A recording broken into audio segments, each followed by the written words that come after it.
सबसे पहला शब्द है क्षिप्रम। क्षिप्रम, क्षिप्रम माने तुरंत, सद्य, इमीडिएट, तत्काल। क्षिप्रम भवन्ति धर्मात्मा।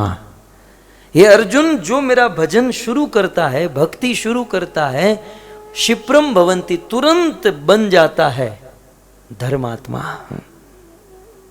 इसलिए हम भक्त समाज में भी कभी कभी क्या होता है, हमारे स्कूल के, कॉलेज के जो फ्रेंड होते हैं ना, हम भक्त बन जाने के बाद जब हमको मिलते हैं तो सोचते हैं कि ये साधु बन गया, ये भक्त बन गया, हाँ।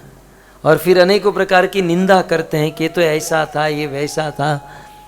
लेकिन कृष्ण कहते हैं कोई व्यक्ति कैसा भी क्यों न हो, यदि वह हरिनाम लेता है, कथा सुनता है, कीर्तन करता है, तो क्षिप्रम, तुरंत ही धर्मात्मा बन जाता है।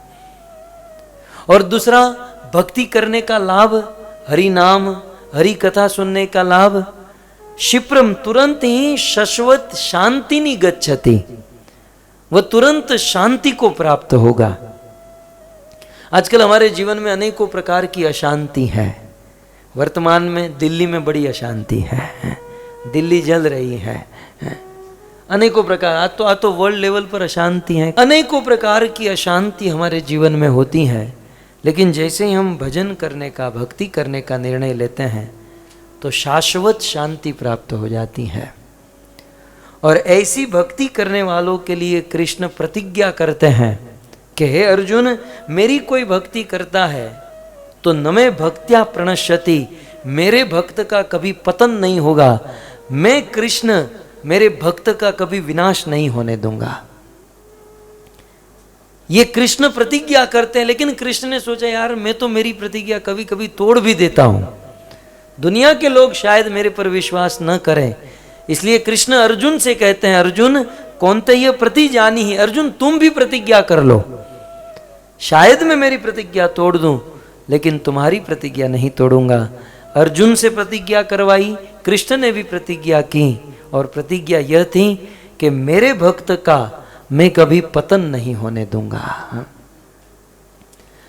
जो भक्ति करते हैं, भक्ति का अर्थ आप समझते हैं, भक्ति माने प्रेम का मार्ग है। इस दुनिया में शांति, सुख और भगवान की प्राप्ति करने के लिए अनेक मार्ग हैं। कुछ लोग ध्यान करते हैं, कुछ लोग तपस्या करते हैं, कुछ लोग यज्ञ करते हैं, अनेकों प्रकार से, कुछ लोग योगा करते हैं, अनेकों प्रकार। लेकिन सभी साधनों में, सभी कार्यों में सबसे उत्तम मार्ग है भक्ति का मार्ग। भागवत के एकादश स्कंद में कहा गया, धावन मिलिनवान नेत्रे न स्खलेत न पतेत।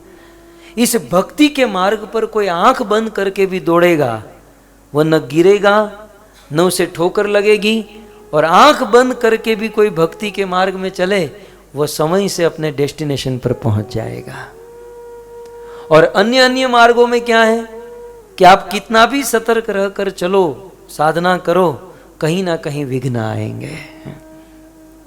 सो भक्ति का मार्ग बड़ा सरल उत्तम मार्ग है, क्योंकि भक्ति का मार्ग जो है ना, वो प्रेम का मार्ग है। और भक्ति को छोड़कर अन्य जितने भी मार्ग हैं वो प्रेम के मार्ग नहीं है, उनमें अनेकों प्रकार की फॉर्मेलिटी है, अनेकों प्रकार की बातें हैं।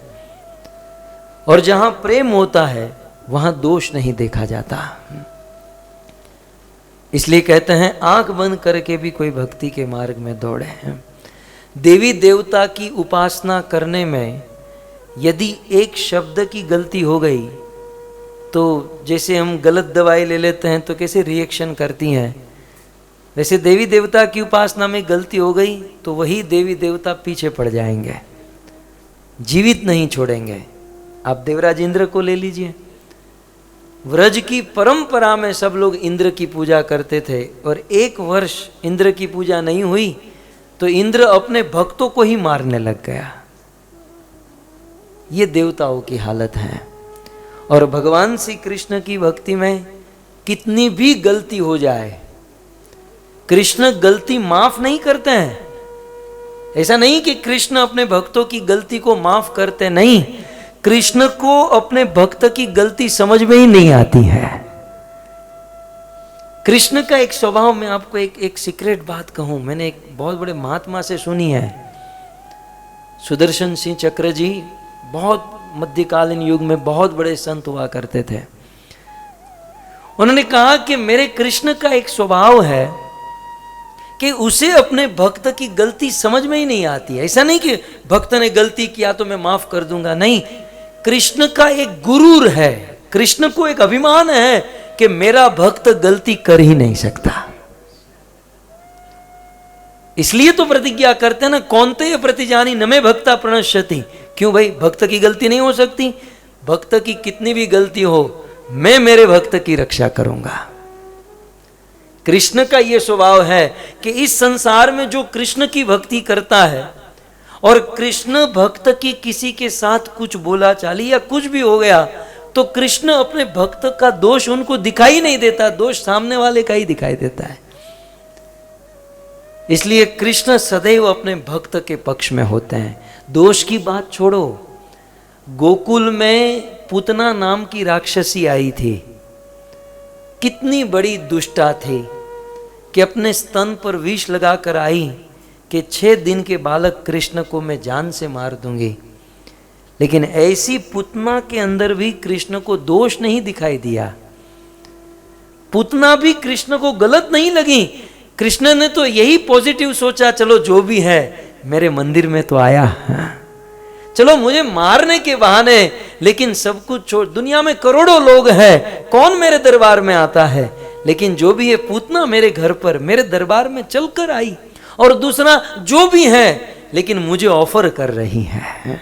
कृष्ण का कोई थोड़ा भी भजन करे, भक्ति करे, क्योंकि ये प्रेम का मार्ग है, सो कृष्ण उनके प्रति यहां तक कहते हैं कि थोड़ी भी शुण्वन सुभद्राणी रथंग पाणे, रथंग पाणे भगवान श्री कृष्ण की कथा को कोई सुने, उनका कोई नाम ले, भक्ति करे, तो कहते हैं भगवान श्री कृष्ण आत्मद, वो अपने आप को ही भक्त को दे देते हैं।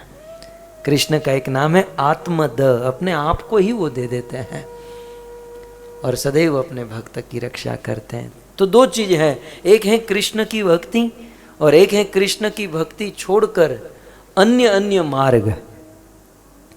उन अन्य मार्गों के विषय में ब्रह्मा जी कहते हैं कि हे अरविंदाक्ष, हे कमल नयन, हे कृष्ण, इस संसार में जो लोग विमुक्ति मानिन, जो लोग ज्ञान मार्ग में हैं, जो लोग कर्म कांड करते हैं, त्वयि असद भावात अविशुद्ध बुद्धय, उनका आपके प्रति कोई प्रेम नहीं होता, कोई भाव नहीं होता, जैसे इस्कॉन के डिवोटी का होता है।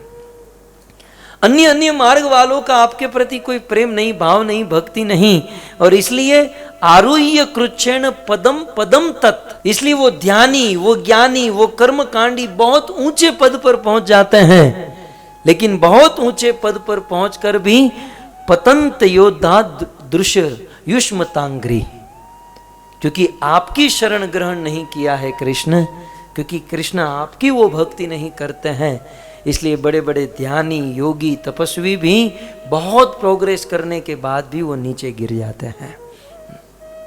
और इतिहास खोलकर देख लीजिए, हिरण्याकश्यपु 36,000 वर्ष तक तपस्या किया, रावण अपने 10 मस्तक देकर यज्ञ किया, शौभरी मुनि 60,000 वर्ष तक तप किए, लेकिन तप करने के बाद आखिर तो उनका पतन हुआ।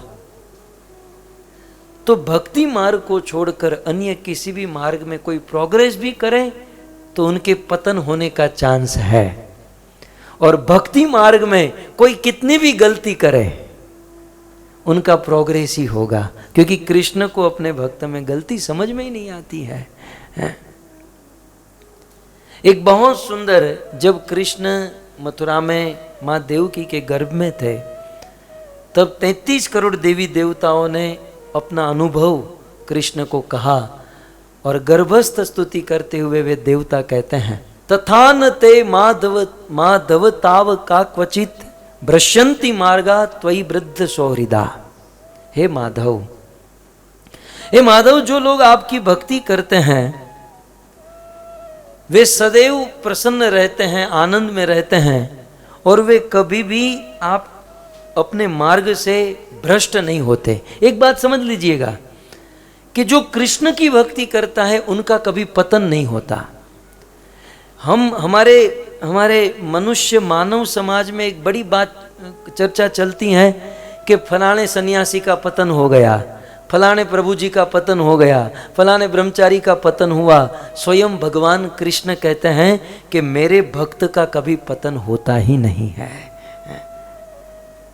इसलिए हमें पर्सनली, हम हमारी बात करें, हमें कभी नहीं सोचना चाहिए कि कोई एक बार भी कृष्ण का नाम लिया है तो उसका पतन होगा। वैष्णव किसे कहते हैं? चैतन्य महाप्रभु ने 3 बार वैष्णव की व्याख्या दी। महाप्रभु कहते हैं जार मुखे सुनी, एक बार भी कोई कृष्ण का नाम ले वो वैष्णव है। और उस वैष्णव के लिए कृष्ण कहते मैं कभी पतन नहीं होने देता। इसलिए कभी भी, चाहे मंदिर में हो, घर पर हो, कोई चर्चा चले फलाने का पतन हुआ, फलाने का पतन हुआ, कभी भी कृष्ण के भक्त का पतन नहीं होता। यदि हम ऐसा सोचे, बोले, सुने और कहे कि कृष्ण के कोई सन्यासी, ब्रह्मचारी या किसी भक्त का पतन हुआ, तो ये कृष्ण को हम गाली दे रहे हैं। क्योंकि कृष्ण स्वयं कहते हैं कि मैं मेरे भक्त का पतन नहीं होने देता। और हमारी क्या योग्यता, आप विचार तो कीजिए। मान लो किसी भक्त का पतन हुआ, वो भक्त इतने ऊंचे अवस्था में था, मैं अक्सर एग्जांपल देता हूं, कोई 25वें माले से गिरा है, 15वें माले पर पहुंचा, 25वें माले से गिरकर 15वें माले पर पहुंचा, लेकिन हम तो अभी ग्राउंड फ्लोर में ही हैं। इसका अर्थ वो गिरकर भी 15वें माले पर है और हम लोग रहकर भी ग्राउंड फ्लोर पर हैं।